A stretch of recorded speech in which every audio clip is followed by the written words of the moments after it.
Hello there, welcome back to another edition of the Hot Classic Remastered. This time we'll take a look at the 1995 Nismo GTR LM road car. A forgotten Gran Turismo legend, the GTR LM. The first car that you ever see in Gran Turismo, if you watch the opening movies anyway. This is the first car you see. In Gran Turismo 1, this is the car that comes off the carrier. In more recent years, this has sort of been whitewashed out of the series and turned into the Toyota Supra Castrol. But before then, it was the GTR LM. One of the best cars in GT1 returns here in GT2. Also has some of the best race mods out of any of the cars in this game. Of course, it turns it into the real-life GTR LM that competed at Le Mans. How did it do at Le Mans? Badly, as most Japanese upstarts did in the 90s when it came to Le Mans, but nevertheless it is an awesome looking car. I love this thing. I remember when this thing first came into Forza and I hadn't seen it since sort of Gran Turismo, and I was like, oh my god, yeah, this thing exists, and it is incredible. Now, is it going to be incredible around our course? I have more doubts, but I guess we'll see. It is a GT legend though, so no matter how it does, we are going to show it the utmost respect. Front-engined, rear-wheel drive, 700 horsepower. That's, I think, makes this the most powerful tuned Skyline in the game, or at very least one of the most powerful ones. 1,349 kilos, that's also quite a lot, and it's rear-wheel drive. So, yeah.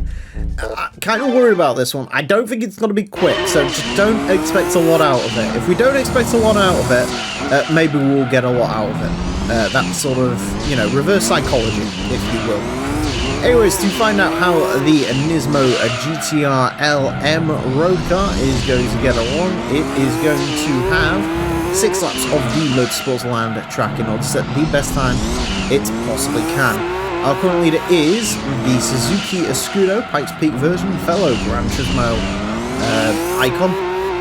That car set a time of a 25.696. This one, I'm not so convinced is going to do that. Now, as much as I'd love to say that V-Spec that we had out last time, this is going to compete with that. This is rear-wheel drive, which is definitely going to affect things in terms of trying to put the power to the ground. It actually doesn't seem to be doing the worst job in the world of it. The problem is with a car like this that weighs as much as it does and has as much power as it does, it is just, you know, you lose so much time while it's spinning power away, and you've always got to be so careful that it isn't just going to snap on you. I'd love to get this into the under 30. Judging by that first lap though, I don't think this is a under 30 competitor. I really don't. It is powerful. I don't know if it feels 700 horsepower powerful. I will be honest, it does feel a little bit down on that. Maybe that's because it's all being lost in the rear axle. It's being chewed up and turned into noise, but yeah.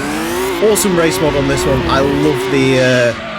I don't care if this car is a race car flop, which it absolutely is. It is an incredible looking thing, and I love the livery on this. I think it's the Keep the Dream Alive livery. Obviously, the red and blue is the iconic one, but I much prefer this sort of nice pink colour scheme. I think this is the one that I definitely gravitate towards. I should mention the GT2 Plus mod also adds in the ability to turn this car into its GT1 race mod, which was actually... Right, we're going to go for a run-up. This car deserves a run-up. Yeah, this does... GT2 Plus does come with the option to turn this car into one of its GT1 race mods, so you can have the white and blue or the black and red, which was of course inspired by the real-life Quore and Zexel GT500 cars that are actually licensed in this game, which is probably the reason those were removed out and we just got left with this race mod. But yeah, I've obviously decided not to go for those because I don't think they're very interesting. I actually think the real race car was its own separate model in GT1 as well, I want to say. That did not happen in GT2 Plus.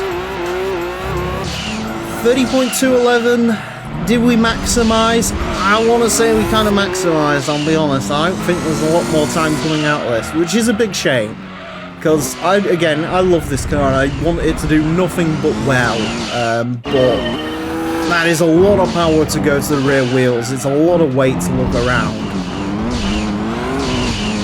You can't really use first gear because you'll die. And second gear, a lot of turbo lag on it. So, yeah. I don't know how to feel about that. Could it have gone quicker? A little bit. But I'd love to get this under 30, but I don't think there's any world where that happens, which is a huge shame, but that's the way the cookie crumbles. I just looked at that, I was like, 52 seconds, what? And I remembered, oh yeah, we did the big run-up, but yeah, unfortunate, but that's the way it goes. A 30.211 will place this into 205th place. It goes in between the Nissan Skyline 25 GT Turbo and the Mazda Familia Interplay. It is slower than the rear-wheel drive Skyline that you can buy from the dealer for about 30k. I'm not too shocked with that. That car had about 400 horsepower and got it to the ground reasonably well. This one doesn't do that. It's also worth mentioning, because it's slower than the 25 GT Turbo, that also means it's slower than the GTS 25T Type M R33. So you're probably better off just buying the lesser model.